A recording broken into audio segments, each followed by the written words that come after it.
Hello, everyone. Welcome back to Personalization Outbreak Podcast, your go-to podcast for meaningful conversations with influential leaders across different sectors every week. All episodes are available at ageofpersonalization.com, where you will find more content about leadership, strategy, and innovation. So if you relate with our content, please join our movement and help us spread the word. Our guest this week is Brad Williams, president of El Centro campus at Dallas College. Brad also served as the president at Oklahoma State University, and his passions involve communications, marketing, and music. In fact, today we'll talk about how his childhood, music, and football has influenced his thought leadership and why he believes that we need to have a close relationship with our students to communicate effectively. We'll also talk about helping people be comfortable with failure and how to deliver solutions with limited resources. Finally, we'll discuss how technology can augment, not replace, one's guide in pursuit of their own truth. Now, before we get started, hit the like button below, share it with your colleagues, and subscribe to our YouTube channel and social media at Glenn Yopes so that you can be in touch and updated with our most recent content about leadership in the age of personalization. Let's get started.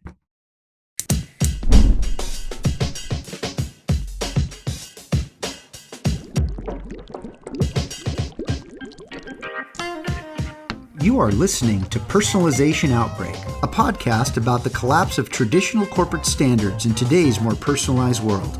I'm Glenn Yopes. I'm a leadership strategist, author, contributor to Forbes, and founder of the Leadership in the Age of Personalization movement. On this show, I'm interviewing executives across multiple sectors to find out how the balance between standardization and personalization can exist. Brad, welcome to the show. Thanks so much for joining us. Thank you. Yeah, it's good to be here. Thank you, guys. Great. Well, Brad, you've previously shared with me the following, and I quote, "We can all develop an exhaustive list of needs that would deliver perfect solutions or a perfect solution within a perfect amount of time. However, the trick is to deliver a context-specific solution with the resources you have. You know, it's a professional win to cross an imagined finish line alongside staff who are no longer afraid of failing or being judged." So, Brad, as the contextual collaborator, what is a context-specific solution? Yeah. All right. So here's kind of where that comes from, because we are all a product of our past experience, right? And so in high school, I lived in a small town, probably less than 1,000 people on a good day, and played high school football. And we were Class A, which is the smallest of the small. And so on our team of 15 or 20 people, I was probably the biggest guy on the team in wringing wet at about 185 pounds. And I was a lineman on that. And so what happens in that situation is night after night, you just get crushed. And what that then teaches you to do is realize that there's a whole lot of people in the stands watching. One, you can't lay down. And two, if you can't match people for strength, you got to figure out how to be scrappy. And that's where we came from. How do you use the talent that you have to accomplish a goal when you really realize that you're outmatched, underskilled, undertalented, but you know you have to perform? And so really, though, after about 4 years of seasons that were less than stellar, and when I say that, we're talking about scores at 60-0 at halftime, right? And I can't tell you how many times hearing the same opposing school song time after time when it's raining and pouring, you're getting just crushed. What that does to you, and that creates kind of the spirit then of how can we make these things happen and come together in a way when really, again, like I said, we're outmatched, outgunned, but we got a whole lot of people watching our performance unfold. And well, I think that's what's happening. So, Brad, I think that's what's happening right now. There's a lot of people all over the world, all over the state of Texas, all over society, watching what is unfolding right before our eyes. So on that note, I mean, I can make the argument that there's many people who thought that they had all the talent in the world, that maybe they're not so talented for the moment that we live in. So now that we're leading and dealing with so much experimentation as we work through and out of the pandemic, and let alone the social unrest, why are we so afraid to fail? I mean, why is it? Yeah. So here's some thoughts that I have on that, and I appreciate the question. I think anytime we talk about culture, whether it's corporate culture, organizational culture, community culture, there's a sense of how do histories and traditions define not only who we are, but how we think. And so what happens when we hire and indoctrinate people into a culture, yes, it's important that people understand the histories and the traditions and how we think and how we move forward.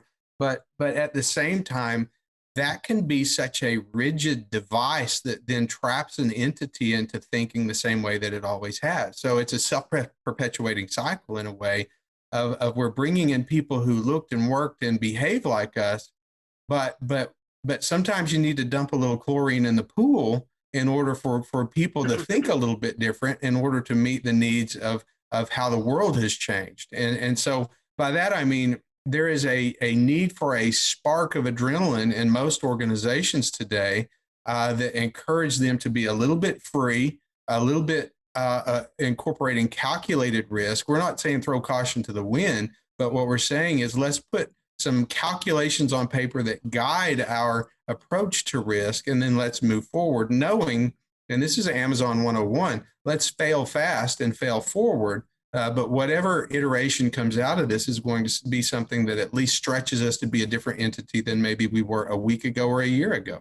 Well, on that note, why are then are we so, and again, respectfully here, Brad, but this sense of failure and exposing one's capacity or capabilities that were relevant in the past, but not necessarily in the present.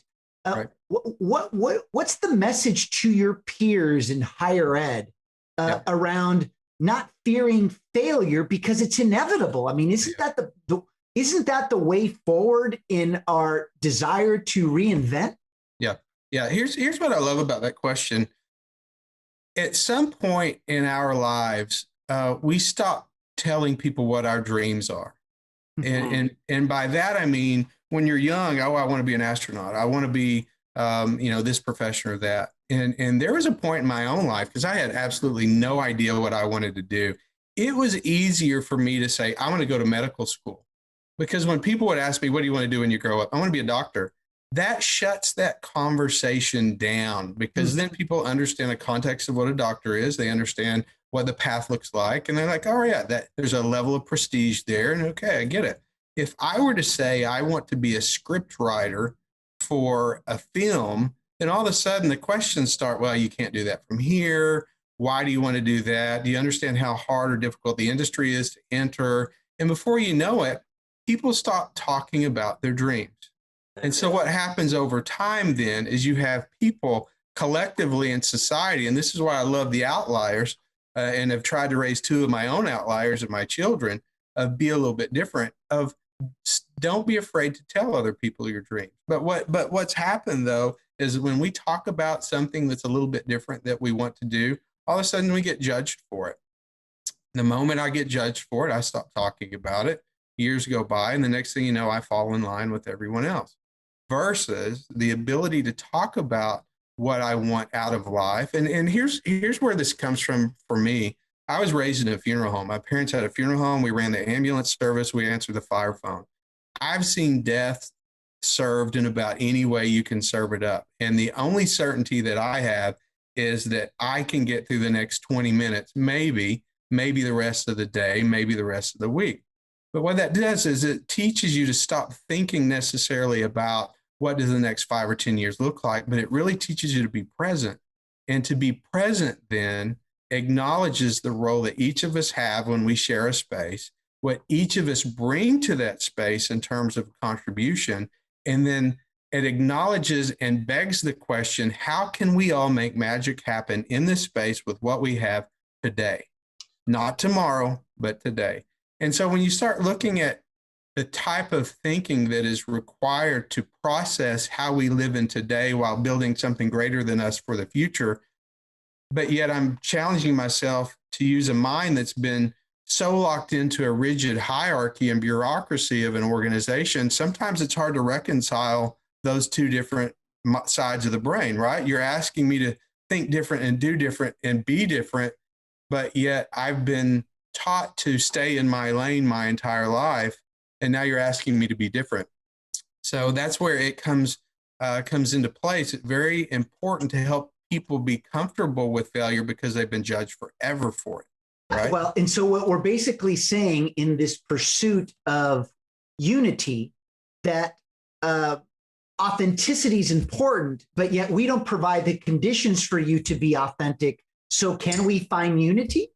Right. So, but isn't that what standardization is? It is, how can I scale something to size that can address the needs of the greatest number of people? And what you miss then is you level out that bell curve to whatever that middle role is, rather than creating on-ramps and off-ramps for everybody along that way. Now, what that requires, though, and what we're trying to experiment with in my prior job and even a little here, is the technological side to how can technology not replace that, but augment it, so that when I get onto like an application where I can pick the songs I want, then there's some algorithms behind there that then can help guide me in my pursuit of my own truth and my own direction that I want to go. And technology is supportive of that. The more you read about algorithms, sometimes those very algorithms can be similar to the same kind of trappings that then trap us in the same type of thinking. So, for example, when I go into Amazon.com and it gives me the other 5 books that I should read based on an algorithm, oftentimes I'm looking for that 300th book that encourages me to read, because at that point, it's showing me something truly different than the books that are very, very close to what I just bought, right? Because if you're truly on a path for mind-blown thinking, you're not looking for the 5 business books that everybody else has bought. You're looking for a book about how crows solve experiments and how crows as birds solve problems, and trying to morph that into like this biomimicry role of how biology-inspired design is changing the way we think. That is how we solve problems now, taking everything into account, versus what's the easiest for me as an organization to manage as I try to deliver a complex layer of products or programs to the person I'm trying to serve. Now, isn't this all about creating relevant communities, Brad? I mean, this is something that you're committed towards. Help us understand your thinking with how do we build relevant communities? Because it feels like we're in a society now with so many different communities. We've created too many clusters of communities and built this sense of exclusivity rather than inclusivity. What are your thoughts on that? Yeah, so what my thoughts are there when I talk about building community and building relevant communities, I go back to my own experience when I think of, I was from a small town, very limited resources in the community in terms of support for school and other things. It was just small. And I love that. That's what made me who I am today. But at the same time, there were some things that could have helped me in reflection if I had access to that could have made me even a different person than I am today. And it's hard to second guess, because 2020 in the rear view is one thing, but we don't always have that luxury. So for everything that made us, good or bad, that's who we are today. So when I think about relevance, what I try to do is a core practice is I can look at all of the data points in the world as a indicator of where we've been and the points that lead up to what that dashboard looks like today. But until I sit down with a group of students and get all inside of their routines and habits and why they get out of bed in the morning and try to chase what they want to chase, that's when you learn how to be responsive to a community of people. And what I found is we may be so different in so many ways. And I've done a lot of international travel. I was an exchange student in high school, over to Japan, done a lot of work in China. The thing that I've learned is people are people everywhere. And people want, you go back to Maslow's hierarchy, they want safety and security. They want shelter. They want to know that things are going to have some degree of certainty. And really, that's where we unify people around, are those rungs of themes that say, you know, all of us in life want the best for our families and our kids. So how do we get there? And when you knock the edges off of the extremes, that's really where we come to in the center, which is, can we not all acknowledge each other as human beings? Can we not all look out for our brother and our neighbor? And can we not all be a cheerleader for the one next to us, as we're all just trying to figure out how to do life? And once you do that, everything else kind of falls into place, or a type of flow, because then we've stopped worrying more about how I'm served in this, but really how I marshal resources in a way that help people where they want to get to. So going back to the funeral home example, my day is to help as many people as I can by 5 o'clock, and we'll reset the counter tomorrow. And living like that, I still am able to have a long-term strategy and approach to life, but it really makes you center your mind on what's important today and the struggles that people may have today, or the opportunities they may have today, and the ways that I can impact that.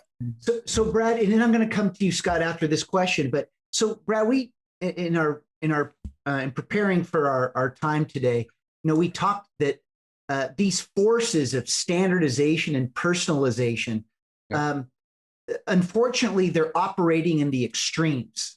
But yet, these are the forces that need to, they're complementary forces. They need each other. How are we going to move from extremes to some level of coexistence with these forces? What do you think, Brad? Yeah, you know, here's what I think when I think about standardization. When I get an email to me that says, "Hey, Brad, great to see you. Hope things are well," and I know deep down that was generated through a third-party system, right? Because we're starting to see that. So there's a and I don't want to. I try to coin the word, but there's a forced authenticity, if that's a word, or it's kind of pretend, or this make believe, right? Where I think, wow, that's great. Somebody hand wrote me a letter, but the time I lick my thumb and check the ink, that's a print job that was done 2 weeks ago and sent to me via mail, right? So I'm like, wait, you had me at first, but now I just got played. Is this real or is it not? So what that sends us all searching for, I think, is what are the truly authentic ways that we can interact and impact one another. And there is no substitute at all for human interaction and time. And so what it comes down to is where I give my time matters. And so just like this forum today, where we're talking about how do we change the world, or whether it's a student in the hallway or a faculty member. And I was on the phone this morning with a team of administrative assistants, giving my time to trade ideas with them on how to make the world better. Because this is a group of people who are absolutely the glue that holds an organization together. And if I'm not investing time in those human beings, then that is a force of nature within an organization that feels, like they're not being taken care of or loved or maintained or whatever that may be. And that's where I spend my time. So if you end up spending your time in enough instances like that, and then the magnifying or amplifying effect of each one of those spending their 30 minutes of time with other people, all of a sudden we've created this level of human interconnectedness and a chaos of automation, technology, and complexity that somehow then circles back, because we're all doing it out of the goodness of what is right, and what is a maybe a fifth force as part of what you referenced, which is this gestalt. The whole is better or greater than the parts, and 1 + 1 does equal 4 or 5 or 6 at that point. And so that's where those small investments of time and human interactions make important steps in the whole. So Scott, where are we now? What message is Brad delivering underneath the words he has shared? Wow, a lot of them, but very efficiently. In alignment, Brad. Like, I'm pretty excited. As a matter of fact, one of my best bits of advice to myself right now would probably be to shut up and ask you to talk more. So I'm going to keep this a little bit brief. I'm stewing on something that I think I see bigger about sort of your own pattern and what that might teach us about how you came to be this contextual collaborator. But maybe what I'll just add in terms of an observation, Glenn, about this contextual collaborator is that I love it. It's your basic approach, right, is you're trying to help people to see something and to be something bigger than themselves. And I'm working out as to how that became you, because I'm starting to see that path. So I'll save that for a minute. But what maybe I'll do is I'll throw back a question to you about the contextual collaborator who's trying to get people to see something bigger than themselves. And I'm thinking about, for example, your specific job as well as your family. With your job, you're trying to create, and you do create an inclusive place where, like, you're talking to administrative assistants and bringing them on board. You're talking to your kids, trying to train the outliers. Are we trying to create are we trying to create a whole system of contextual collaborators? Or are you just an important, unique cell amongst many other cells, and we need different types of people? I'm curious as to whether your leadership is something that needs to be meta, and we need you at meta levels, because I'm trying to think, how do I convince the person like in the registrar's office for higher ed, right? Or the person in, financial aid in a crisis moment? How can I convince them while their dumpster's on fire to belong to something bigger? What is it? What tricks do you use to bring people out of, no, my system has collapsed. Me, my stuff, help. How do you get them out of that? Because I can kind of see a way out, but I need to hear it from you. Yeah. So thanks for that. And I'll tell you how. One of the, I'm going to say benefits, but it's not a benefit. One of the things that comes from being raised in a funeral home and ambulance service and all the above is you learn to step back and laugh at life. What you see, and it gives you perspective. You see people survive accidents where they should have been killed. You see people killed in accidents where that should never have happened, right? And so you really learn to step back and realize that each breath of air is its own little magical island in each moment of the day. So in college, I was a music major. I started as a piano performance major in college, and then realized that if I wanted to be able to eat someday, I needed to rethink that. My other problem, though, is I had incredible performance anxiety. I could not step up in front of an audience and play a sheet of meat. I mean, it was good. I was on scholarship, full scholarship. But then I realized that I had no problem doing that when it came to public speaking. And what I realized was, if I sat down in front of a piece of sheet music, everyone there in the audience knew exactly what it was supposed to sound like, when it went bad, and what the issues were with how it was played. But on public speaking, as long as I had a direction, there was nobody that knew what was about to come out of my mouth. And so it gave me some freedom then, a little, it's like improv, right? In that. But here's how I figured life out, because I always try to relate things back to music. In music, and many of your audience's members may have backgrounds in that, or as well as you guys, but when you look at a musical chord, there's always three notes that compose that. And so I had a music theory teacher who is a nuclear physicist who said, before he taught theory, he worked in a lab in New Mexico. He said, I was sitting there one day, I was listening to the fluorescent lights, and I said, that's a C sharp. And he said, I had perfect pitch, so I could tell what the vibration and the frequency was and all of that. And so now he teaches he teaches music theory. And why this is important is the world has natural order and frequency to it. And I know that sounds a little bit weird. So when you look at chords and harmonies, I always look for how the thirds fit. You get 1, 3, and 5 that makes up a chord. So if I know that a program exists or a problem exists, then I'm going to already look for what is the third and the fifth to that, whether it stacks on top of it. There are natural harmonies, natural orders, natural relationships. So if I understand and think that there's a common theme or an issue that is moving along, or there's some issue in the community, I'm looking for the other two things that I know should follow that, because again, that's the natural order of how things impact other things. So when I talk to people across the organization and their dumpster's on fire with a certain issue, going back to the funeral story, I step them back and make sure they have a little bit of perspective on the issue as a whole. And sometimes that question is me asking them, I know that your file system messed up and you lost a lot of records, but let's ask this question. Is anyone bleeding? Is anyone dying? And when that answer is no, that is a totally different perspective of, this is all right. It's like to pinch yourself into a reality of, oh yeah, that's right. That we're not we're not doing surgery here today. We just had a little misstep. So let's get back into it.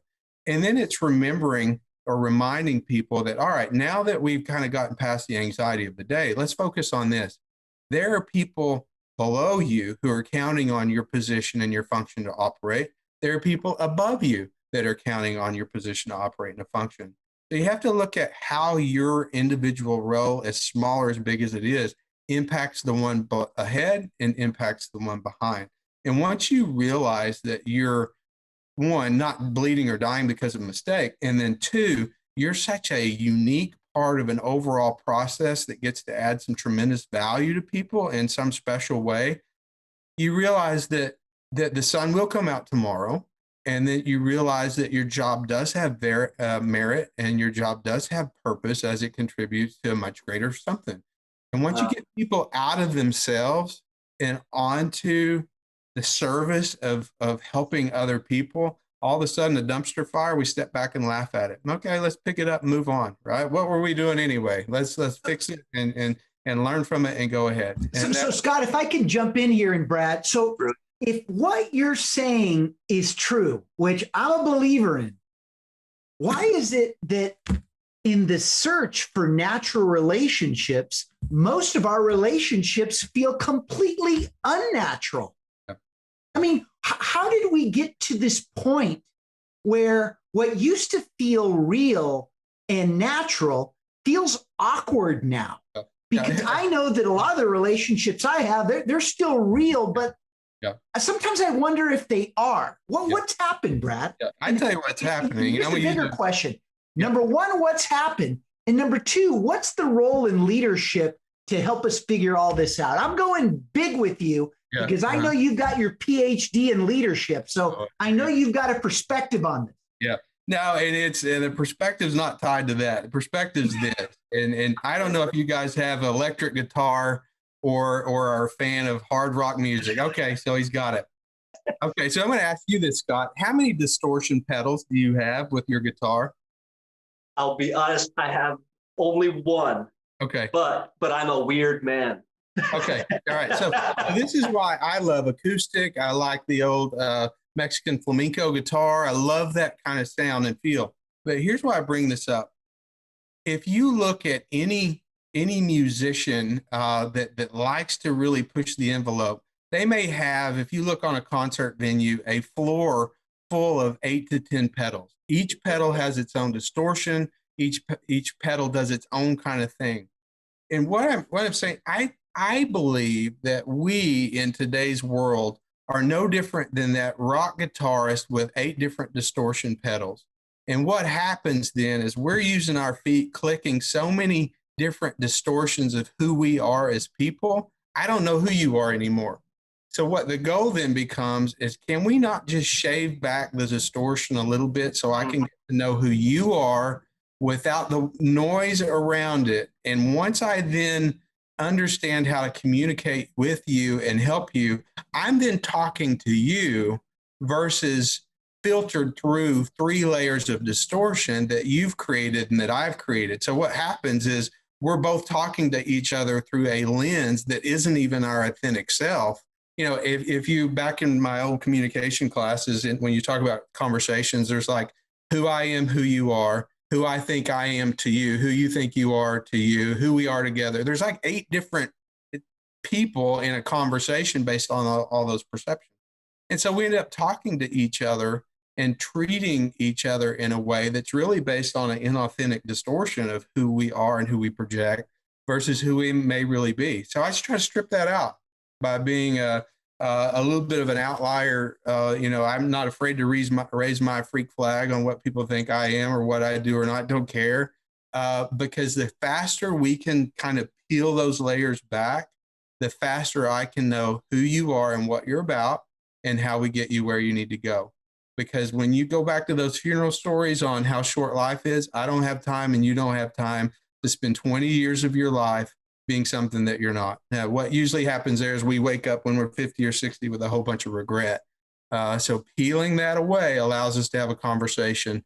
And that becomes where the art of leadership steps in, because you have to be willing to be super vulnerable to talk about who you are, where you came from, what you want out of life, in order for people to return that to you. And if you're not, they're going to return the same fakeness and authenticity, or however you'd say that, as what you return to them, right? Because we're mirrors of one another. So if my mirror is being real and open to you guys today, then that's the real and openness that I'm going to get back. Well, and this probably explains why you've been successful in higher education. Yeah. So Brad, as we get closer, as we get near the close of our discussion today, what wisdom can you share with your peers about what they should be thinking about as a leader during this time of tremendous transformation and change that, quite candidly, can be overwhelming?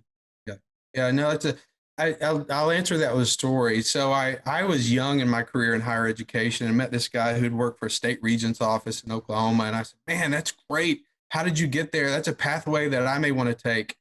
And he stopped me, and because he was nearing retirement. And he said, I'm going to tell you something. The very reason that you get into these jobs is to interact with students in some ways that blow your mind. But by the time you then climb that ladder to a leadership position, you start to lose that interaction with students because it's more of an administrative kind of function. So what I challenge people is I appreciate the fact that I get access to data dashboards that tell me everything about what's happening on campus. But until I go sit down with a student one-on-one, and you can't contract that out, you can't ask an assistant to go do it. You have to live in that space and ask those questions. But by the time you realize that some student that you can't understand why they're not being successful in your organization, but they're working 2 jobs, taking care of their siblings while trying to take care of a grandparent who's also living in the house. Meanwhile, mom and dad are struggling, trying to keep a job, or maybe they've lost one. And you have no data point that wraps all that into a single piece and says, but here's what happens in life. I can create all of the best retention and completion strategies in the world, but if they don't acknowledge that some kid can't get a new tire for his back tire of his car to get to school on time, meanwhile he's dropping his little sister off at school at 7:00, and they've been up till midnight the night before because their gas is out in their house, or they've been evicted from somewhere. That's what we fail, and then we wonder why people are not interacting with the system that we designed. Why they're struggling with that. We're using language in higher education that people oftentimes don't understand. So we talk about, have you gotten your financial aid or the FAFSA done? Most people are like, what is a FAFSA and what is financial aid? The rest of the world says, how are you going to pay for this and how are you going to finance it? So when we talk about free application for federal student aid, how do we break down the jargon in a way to where we're not requiring people to step foot on our property and put on a Google translator in order to understand how to interact with the system? So breaking all of those things down then helps people understand how to interact and how we then design with human or student-centered design to help people kind of figure out how to navigate a system. It's not hard, but we've made it difficult over time, just as many organizations have. Scott, closing comments. Music, you are a metaphor maestro. That's what you are. And I can see how the music built, like the music was the one piece I wasn't getting, and it completed this for me, Brad, because as a musician, you're constantly being multiple people at the same time. You're the performer, you're the composer, you're reflecting the composer, you're reflecting the listener. You might even be playing with other people or at least other environments. So you're constantly in context and adjusting. So I can kind of see it. And what I've seen is that musical background of constant adjustment and being conscious of multiple levels at the same time, it's what makes you a metaphor maestro, because ultimately, wherever I look at your life pattern, what I can see is this beautiful story. Just all the dots are right in a line. You basically are teaching us not to think about losing, but to be thinking about being lost. And that losing is what we fear, but being lost is how we escape. And let me just put it this way. Football. I'm a Cleveland Browns fan, and apart from 1 or 2 seasons in my entire lifetime, that's a really tough thing. And I learned to lose not by playing, but by watching and hoping and knowing it's never going to work out. And I think that had good character benefits for me, and I can see why, because I can see your story too. Ultimately, you learn to lose at an early age, both in a football team and even watching your parents and your family business, watching other people lose. Right. Now, here's the deal. You had a choice, but not a lot of them, as a football player or as a son of a funeral director. Right. You could be part of losing all the time, right? Or you could think about it and, as you always say, expand the binaries, escape the binaries. This isn't about winning or losing. As a matter of fact, I'm losing. I'm not going to win. So why would I even play a win-lose game? Escape the binary. So what you did is you went over here. Football isn't a game about winning and losing. And what you did is you found another way to make that work. You did the same thing with your family. You've done the same thing with your career. You do the same thing with music. So here's what I'm thinking, my dear contextual collaborator, metaphorical maestro, right? You boiled down to an excellent teacher of impermanence without telling us about it and without scaring the hell out of people in terms of talking about death. Yeah. Because in impermanence, what you're helping us to recognize is when we're facing big questions, dumpster fires, or even personal crises. Right. What you're reminding us to do, contextual collaborator, is to make it bigger. Go bigger than yourself. Get bigger than yourself, and it's going to be okay. So the deal is, impermanence isn't about losing oneself.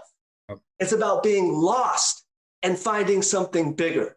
So whether it's this session, our company, our career, our life, our memory of ourselves, or even our species or our planet, we need to focus not on losing it because we've already lost it. Exactly. We have to focus on embracing being lost, because what you taught me, metaphorical maestro, is if we escape the contemporary situation and think of it in different metaphors, in different ways, what we're going to do is we're going to realize this sense of loss is actually a sense of freedom. So thank you, Brad. That was awesome. You crushed it today. I want to hear more. No. So I want to just close by saying what I just heard from you, Scott, and what I've heard from Brad goes back to the antithesis of leadership in the age of personalization. Why is it so important? Because we live in a world where everyone has lost their identity, and they lost it a long time ago, and now they're in search of reclaiming it. And the only way that we can reclaim it is to do what? Is to associate ourselves with many different types of people. It's to open ourselves up. It's to be vulnerable. It's to do what? Enable others to a point where you start recognizing that everyone's got the same problems. They're just packaged differently. They're trying to solve the same things. They're just packaged differently. But in that pursuit of solving, we can all help solve for our identities. Right. And this is what Brad has done so eloquently today, is helped us understand, Scott, that we are in this journey to find ourselves again. Yeah, as part of producing one of the greatest compositions the world has ever seen, going back to that music metaphor, because what we do is we're tying our jazz combo to the jazz combos and orchestra pieces that have come before us.